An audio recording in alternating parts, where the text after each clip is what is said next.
Bismillahirrahmanirrahim. Assalamualaikum warahmatullahi wabarakatuh. Salam sejahtera untuk kita semua.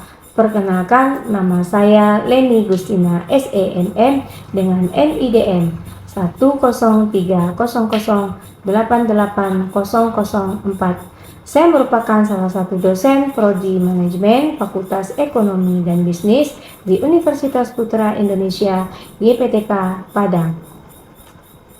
Video ini dibuat untuk persyaratan mengikuti sertifikasi dosen tahun 2025. Izinkan saya menyampaikan pernyataan diri dosen unjuk kerja Tridharma Perguruan Tinggi atau PDD UKTPT di bidang pengajaran. Saya akan memaparkan mata kuliah yang saya ampu adalah statistik. Mata kuliah statistik merupakan salah satu mata kuliah wajib di semester 2 dengan bobot SKS 2. Salah satu kewajiban saya sebagai dosen, saya telah menerapkan Tridharma Perguruan Tinggi bidang pengajaran, di mana saya mengacu pada sistem pembelajaran DEI, Delivery Interaction Assessment, capaian pembelajaran yang diharapkan kepada mahasiswa setelah mengikuti mata kuliah statistik ini adalah mahasiswa mampu menguasai terapan matematik, statistik, dan riset operasi sebagai alat untuk mengambil keputusan manajemen dan bisnis dengan tujuan untuk memahami konsep-konsep dasar statistik dalam bentuk hitungan dan bagaimana mengimplementasikannya dalam aplikasi komputer statistik dalam analisis data statistik. Capaian pembelajaran mata kuliah atau CPMK mata kuliah statistik ini adalah 1. Mahasiswa mampu memahami konsep-konsep dasar statistik. 2. Mahasiswa mampu menerapkan metode statistik untuk menganalisis permasalahan dan pengambilan keputusan manajemen. 3. Mampu menganalisis data statistik untuk pengambilan keputusan berbasis data. Materi pembelajaran dalam mata kuliah statistik mencakup antara lain 1. Ruang lingkup statistik. 2. Data statistik. 3. Distribusi frekuensi. 4. Ukuran nilai pusat, mean, median, modus. Kelima, ukuran lain selain nilai pusat, desil, persentil, kuartil. 6. Konsep ukuran dispersi. 7. Penentuan ukuran dispersi. 8. Konsep angka indeks dalam bentuk relatif, sederhana, dan agregat. 9. Ujian tengah semester. 10. Penentuan angka indeks. 11. Konsep data berkala. 12. Penentuan data berkala. 13. Analisis korelasi dan regresi. 14. Pengenalan software SPSS MAPLS. 15. Pengenalan software EPIUS. 16. Ujian akhir semester. Mata kuliah statistik ini terdiri dari 16 kali pertemuan. Di pertemuan ke-9, mahasiswa menghadapi ujian tengah semester, dan di pertemuan ke-16 ujian akhir semester. Untuk sistem penilaian yang saya terapkan pada mata kuliah statistik ini terdiri dari tugas 15%, kehadiran 20%, UTS 30%, dan UAS 35%. Metode pembelajaran yang saya terapkan adalah problem based learning dan pemanfaatan teknologi seperti perangkat lunak statistik, SPSS, SMART PLS, dan EPIUS. Untuk video pembelajaran, akan saya tampilkan setelah video pemaparan mengenai mata kuliah yang saya ampu, yaitu statistik. Dan setelah ini saya akan menampilkan bagaimana video pembelajaran saya di kelas. Terima kasih. Wassalamualaikum warahmatullahi wabarakatuh. Bismillahirrahmanirrahim. Assalamualaikum warahmatullahi wabarakatuh. Waalaikumsalam warahmatullahi wabarakatuh. Selamat siang semuanya. Siang, Bu. Semuanya sehat? Alhamdulillah. Alhamdulillah, mudah-mudahan kita semua diberikan kesehatan dan selalu dalam lindungan Allah Subhanahu wa taala. Amin. Sebelum kita mulai perkuliahan kita pada siang hari ini, alangkah baiknya kita tepat terlebih dahulu menurut agama dan kepercayaan kita masing-masing. Berdoa mulai.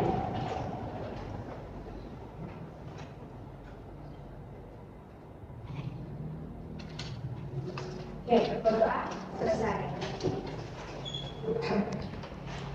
Materi kita hari ini adalah distribusi frekuensi. Di sini ada sub CPMK-nya. Mahasiswa mampu memahami dan menjelaskan konsep distribusi frekuensi, kemudian bagian-bagian distribusi frekuensi, dan juga bagaimana langkah-langkah menyusunkan distribusi frekuensi serta menyajikannya dalam bentuk grafik. Nah, sebelum kita mulai ke materi pembelajaran, saya mencek dulu panggilan Anda. Untuk hari ini hadir semuanya? Hadir.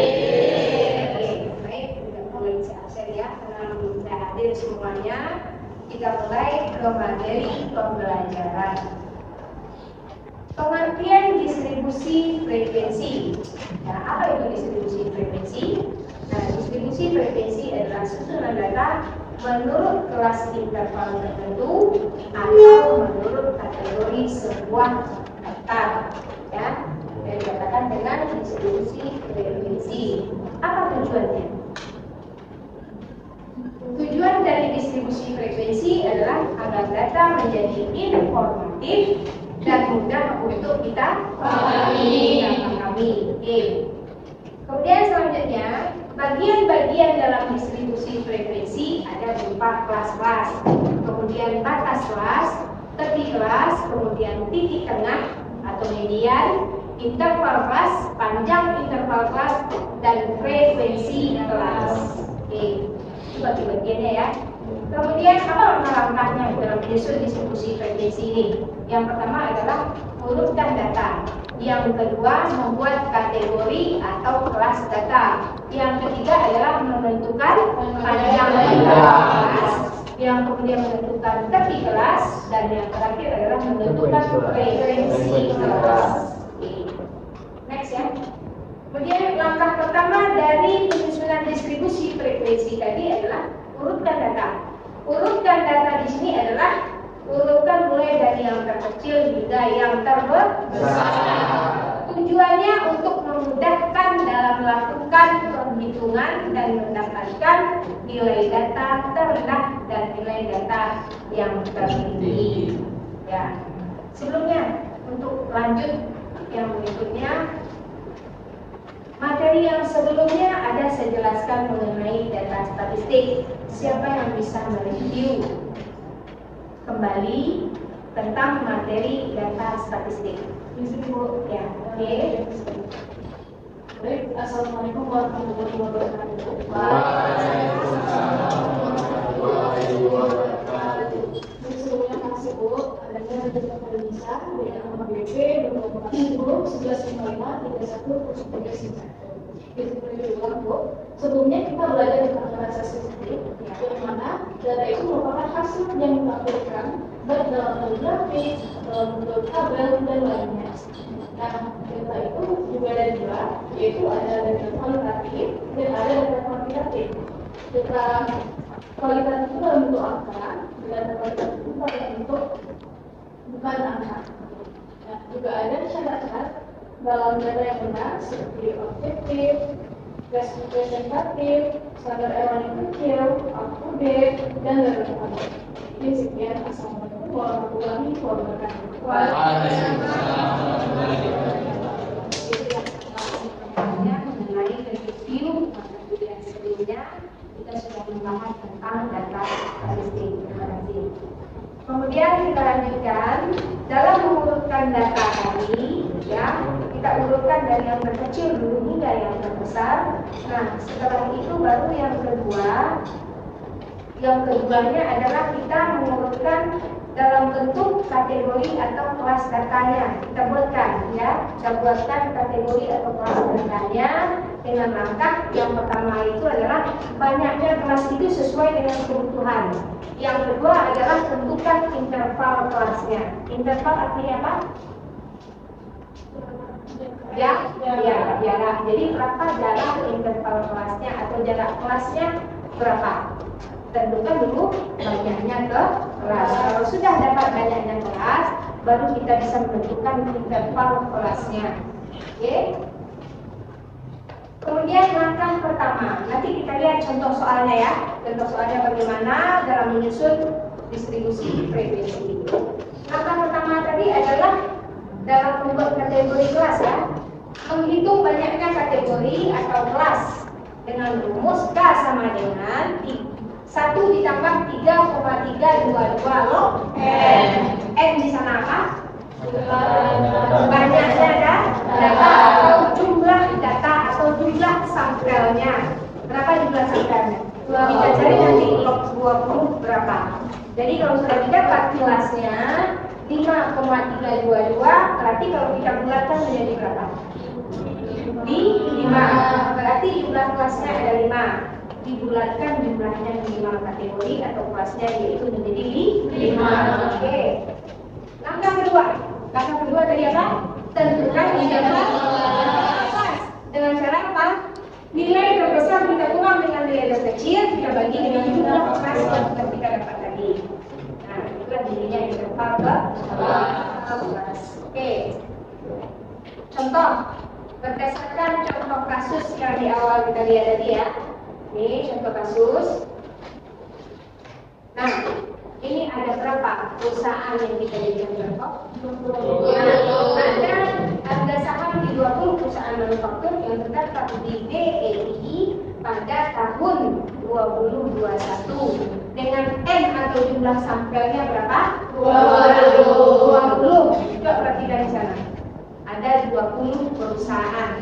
Di masing-masing harga sahamnya berbeda-beda ya dari 20 perusahaan tadi. Kemudian bagaimana menentukan atau mengurutkan datanya dari yang terkecil hingga yang terbesar? Itu langkah pertama dalam penyusunan distribusinya. Setelah kita urutkan, tentukan kelasnya, tentukan interval kelasnya. Oke, sudah ya seperti yang kita bahas sebelumnya.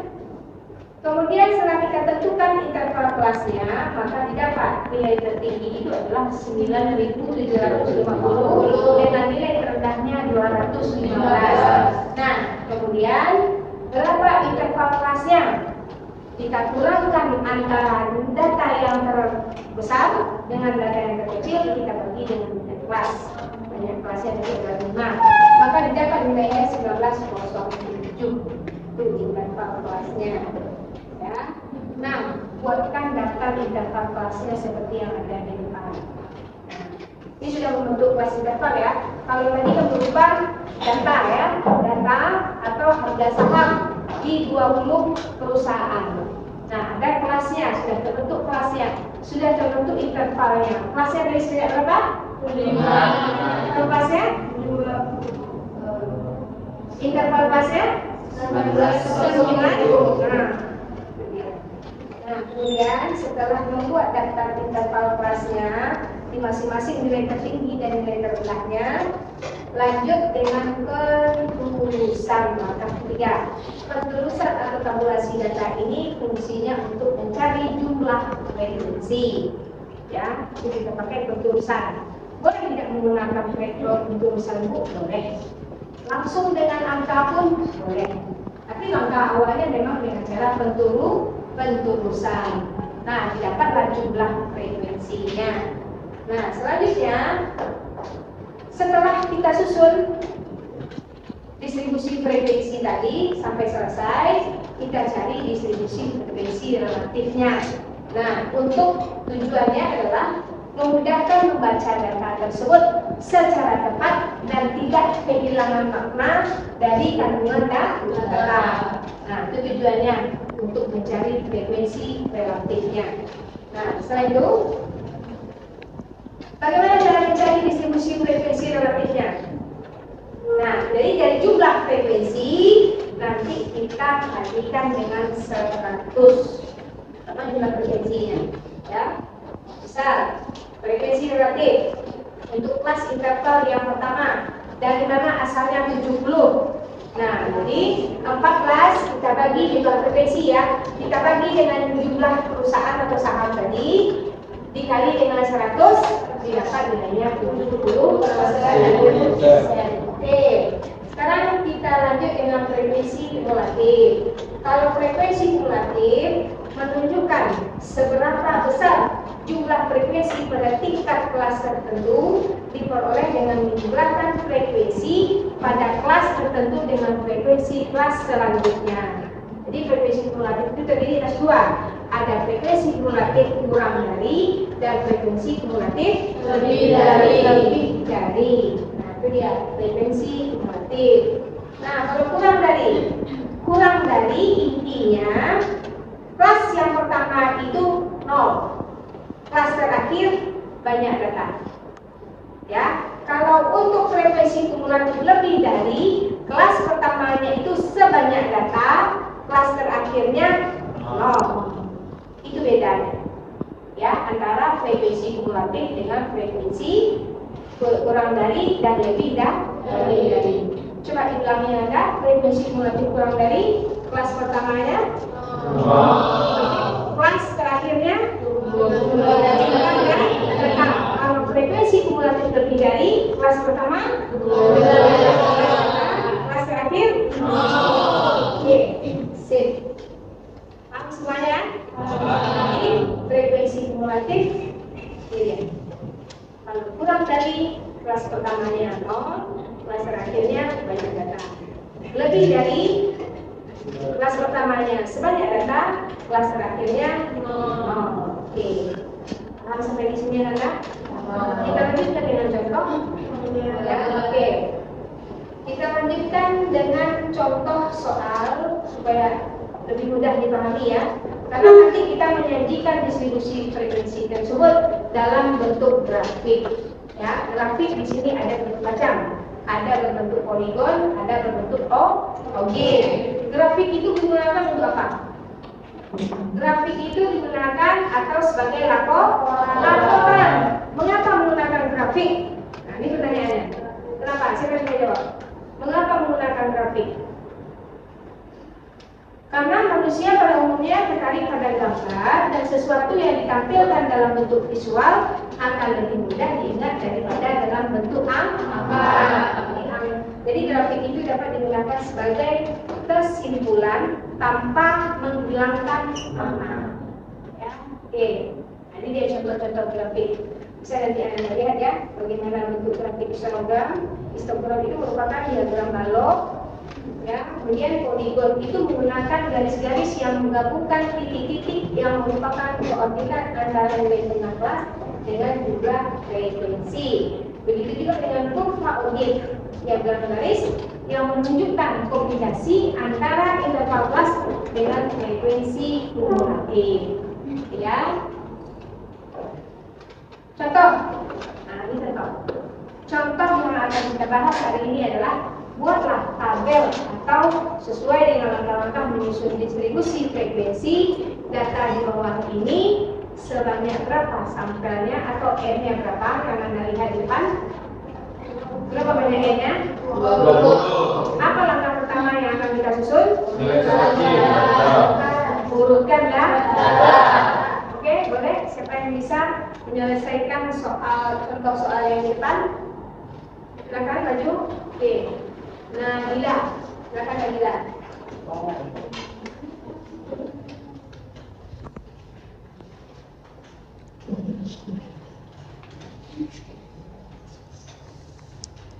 Urutkan yang pertama datanya, mulai dari yang terendah sampai dengan yang tertinggi.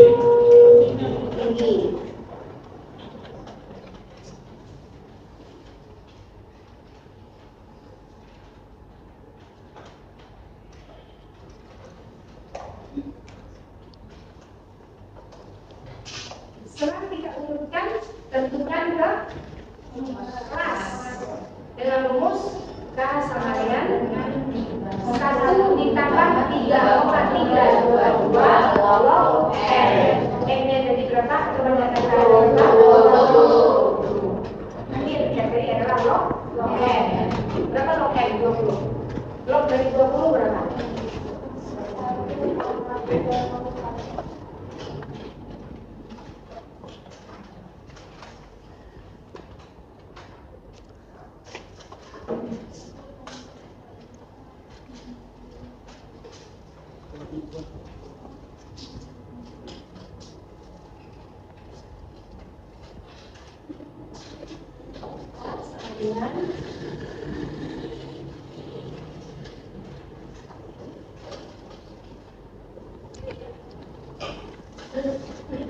Kalau sudah, kita buat rujukan kelas, kemudian yang kedua kali rujukan kelas, ya. Bisa kita menyajikan dalam bentuk laporan atau dalam bentuk grafik. Iya. Kita kemudian kelasnya sekalian.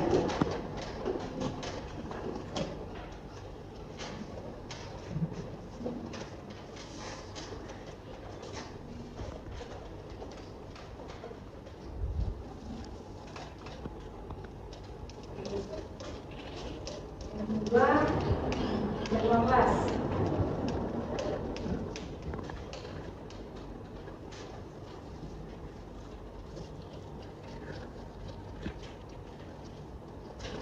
Tiga kelas rumusnya tadi, nilai yang terbesar kita kurang dengan nilai yang terkecil, kita bagi nilainya ke kelas. Jadi didapatkan nilainya 6,26. Oke. Terima kasih ya, Lila. Oke, apa yang dibuat temannya betul? Jumlah kelasnya adalah 5, kemudian interval kelasnya adalah 6. Betul? Oke. Paham data sampai sini? Paham. Lengkap penyusunan distribusi frekuensinya sampai nanti membuat grafiknya? Bisa? Bisa. Oke, apa nanti minta poligon, buat dengan bentuk poligon. Kalau diminta dengan secara objek, buatkan dalam bentuk kurva objek. Ya. Kalau dalam bentuk histogram diminta nanti buatkan dalam bentuk histogram. Nah, dari sini paham ya Nanda? Siapa yang bisa memberikan kesimpulan dari materi yang saya jelaskan? Oke, silakan Nanda. Assalamualaikum warahmatullahi wabarakatuh. Saya Jaya Biasa dari meneliti kelas 10 dari materi 1 tahun 2006 ingin memberikan kesimpulan dari materi yang Ibu ajarkan tadi, yaitu distribusi frekuensi. Distribusi frekuensi merupakan cara penyajian data yang mengumpulkan nilai data ke dalam kelas-kelas tertentu untuk mempermudah analisis. Melalui distribusi frekuensi, kita dapat melihat sebaran data, mengetahui pola-pola tertentu, serta mengidentifikasi nilai yang sering muncul atau modus, nilai dengan median, dan rata-rata tamean. Dengan menggunakan tabel dan diagram seperti histogram dan poligon frekuensi, informasi menjadi lebih mudah dipahami secara visual. Distribusi frekuensi sangat berguna dalam pengambilan keputusan karena menyajikan data secara ringkas, terstruktur dan informatif, terutama ketika dalam data jumlah besar. Terima kasih Nanda atas kesimpulan dari materi pembelajaran yang saya sampaikan tadi. Gimana yang lain? Kesimpulan dari debat tadi sudah benar? Distribusi frekuensi ya, bisa dipahami ya? Bisa. Kalau sudah bisa dipahami, kita akhiri materi perkuliahan kita untuk hari ini. sebelum kita akhiri perkuliahan kita pada hari ini, ya, ada sedikit kata-kata motivasi yang saya berikan untuk anak dari hari ini adalah kamu tidak perlu menjadi luar biasa untuk memulai, tapi kamu harus memulai untuk menjadi luar biasa.